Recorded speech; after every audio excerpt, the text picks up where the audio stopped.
Welcome, everybody. I'm here with Mark Ein, a prolific venture capitalist who both owns and part owns several Washington area sports teams, including the Commanders. He's going to discuss the risk of the rise of online betting, and how it's changing the relationship between teams and their fans. And my first question is, how have things changed on the Commanders specifically, and how do you see growth of the franchise differently, if at all? Because online betting, just to give you guys some stats, it's now estimated as a $10 billion annual business, but the market at maturation, per Goldman Sachs, could reach $45 billion. Yeah. Well, first of all, thanks for having me. It's great to be here with Semafor. So just by way of background, I grew up actually in Chevy Chase, and the two things I cared the most about when I was a young boy were the football team, and I used to go to all the games with my dad at RFK, and the tennis tournament where I was a ball kid. And so now today I feel really lucky that I'm the owner of the tennis tournament and one of the partners who put the Commanders deal together, and I spend a lot of time on it. We just took over a year ago, so I'll talk about gaming and gambling in a second, but and I see my friend Joe Maloney, who was part of the team for a long time, really an amazing, really sad that he's no longer there. He was an amazing member of our leadership team. But we have a lot to do there. That is a fan base that used to be one of the biggest in the NFL. We actually were #1 in the league in ticket sales in 2008. And when we took it over in last year, 2023, we were last. I went from first to last. And so there's a lot of things we're doing to try to build it back to be the best in the league, which we think it should be. We think this market is the best, one of the best markets in the United States for football. Separate from the Commanders, just broadly across sports, the thing about gaming is it is a massive driver of fandom. And whether I look at it from my tennis lens or my football lens, when people are involved in gaming, their level of engagement in the sport and when they watch it goes up massively. They watch it more. They watch more games or matches, and they watch them longer. One stat that's amazing is when you look at people who are betting on a football game, if the game's a blowout, the engagement, like people who stick with it, it goes up 20 percentage points if they're betting. And the people who turn it off, it gets cut in half. So it's not just are you watching it, it's like how engaged you are. In tennis, 80% of tennis bets happen after the match starts. So and this was like one of the big aha moments to me. It's not like, oh, I'm going to go bet who's going to win or lose. It's who's going to win the next game, who's going to get the next ace, who's going to break serve next, all this stuff.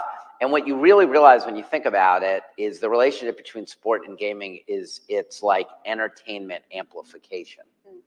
If you watch something, you have a certain level of engagement. If you watch something and you have something at stake, your level of engagement goes up massively. Now, that's a super positive if you want to attract fans. Obviously, you want to put guardrails around it, and there's a huge set of regulations.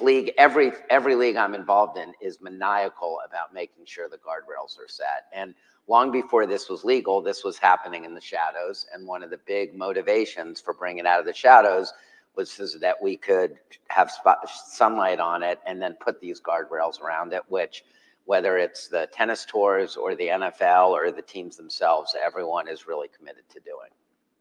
Interesting. You mentioned, obviously, the risks and potential toll. It's not just for bettors that guardrails might need to be discussed, but also for the players.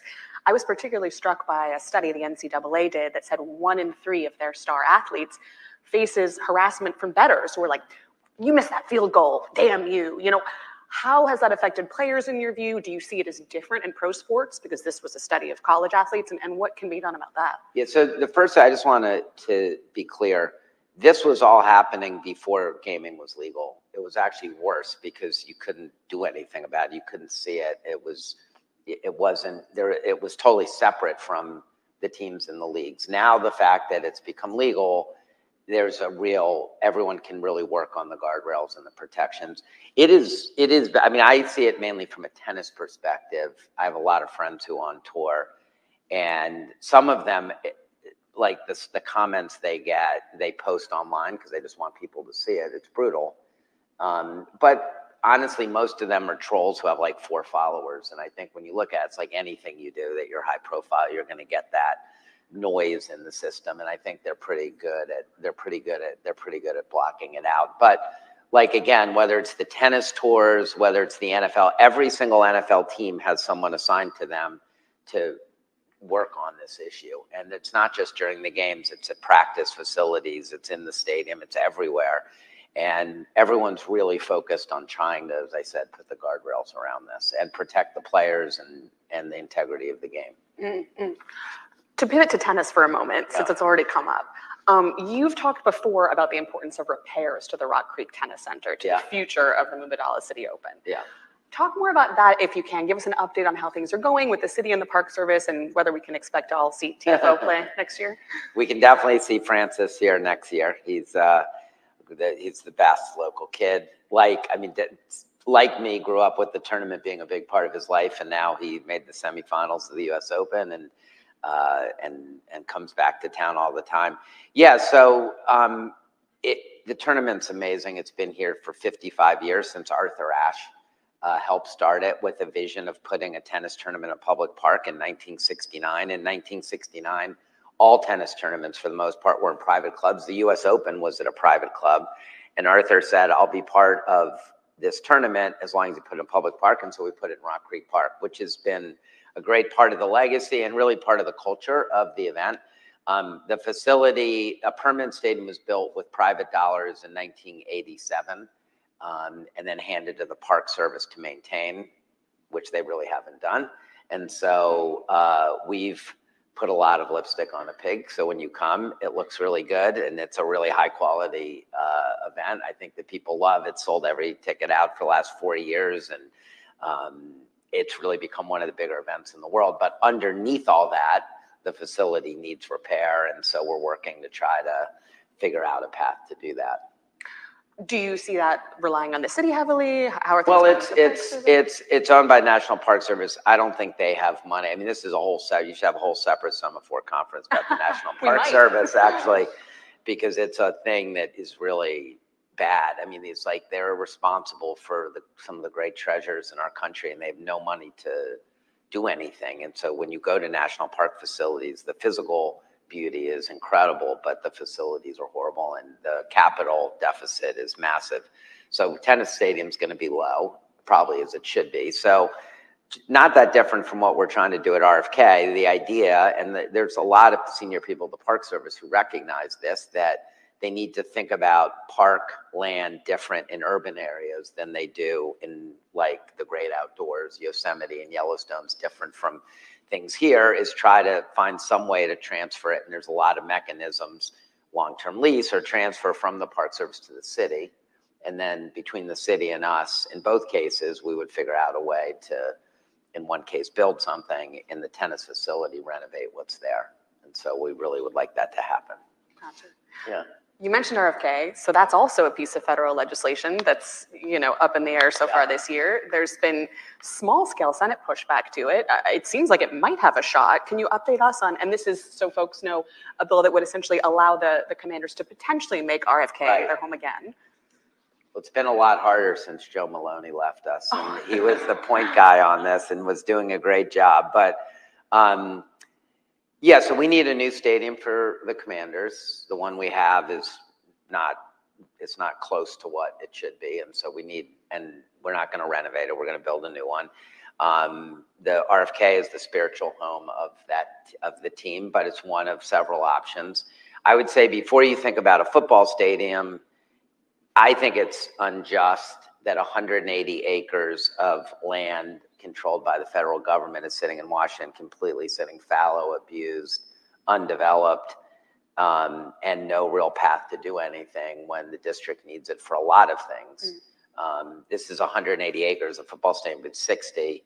If the land gets transferred to DC, they can build housing, hospitals, schools, parks, all the things that DC needs. And I would say there's a real, separate from football, justice issue with making that happen. If it does happen, a football stadium is one of the things that could be there, and it could be a great catalyst for everything that happens over there. So a bill passed the House in the spring, overwhelmingly, like 90% to 10%. And like a lot of things, it's sitting in the Senate waiting for something to happen.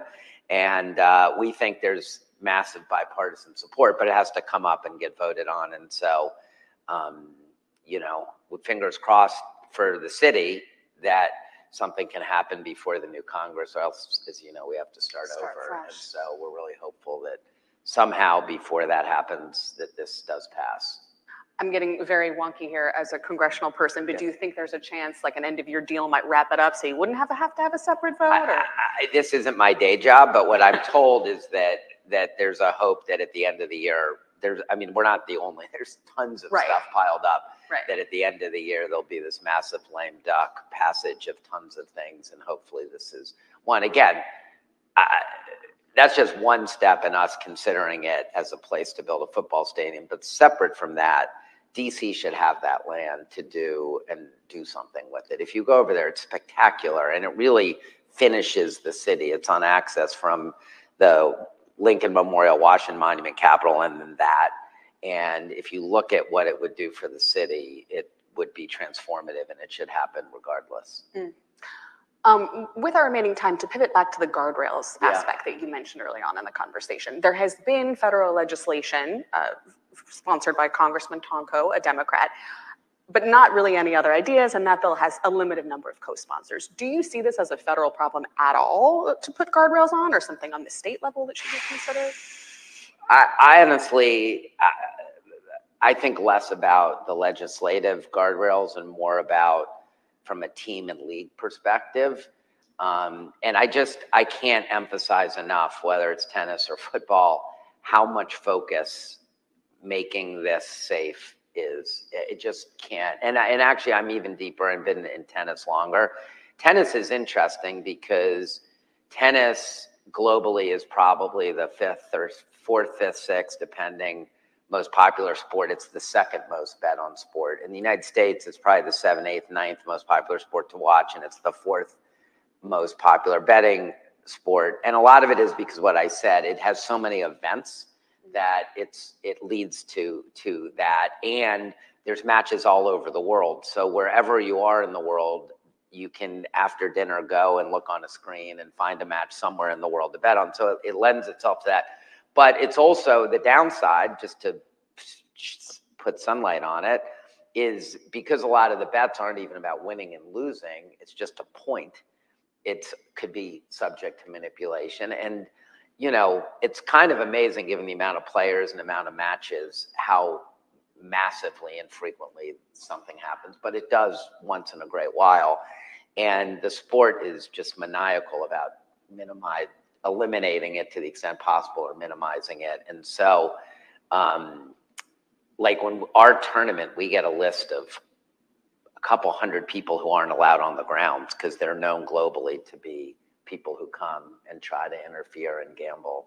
And I could get really technical, and it's super interesting about how people try to like front run the score online by being next to the court. So like you're not allowed to bring a laptop to a tennis match because otherwise people would sit there and they would bet on site because they might get a millisecond quicker than someone who's watching it online.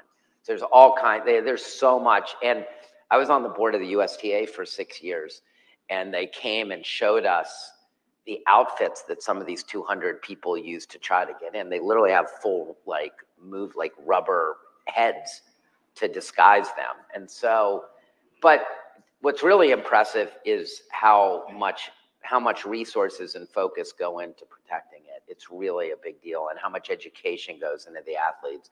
And again, I would say a lot of that's because of the sunlight that's been put on by taking it out of the shadows and making it legal, and then reinvesting a lot of the resources into making sure that it's safe.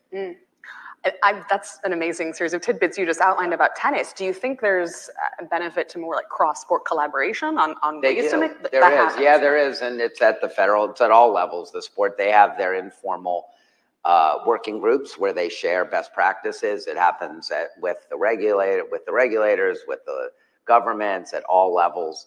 There's a whole ecosystem of people working to make sure across all sports that it's safe and fair and doesn't get into the integrity of the game. And then the positive side is how we started this is it really does massively add to fan engagement. And that was, again, the aha moment. It really is entertainment amplification. And you just started fantasy football for the first time. It's true. I found out, right? In the office league. I'm doing okay. And there's 40 million Americans who play fantasy, which has happened a long time. And that's why the NFL is, the everything. It's not the reason, but it's one of the main reasons is people are engaged at a different level because fantasy is such a big part of it. Well, we will have to have you back for that National Park Service conversation. I would now love to have that one I would love. But we're out of time. Thank you so much.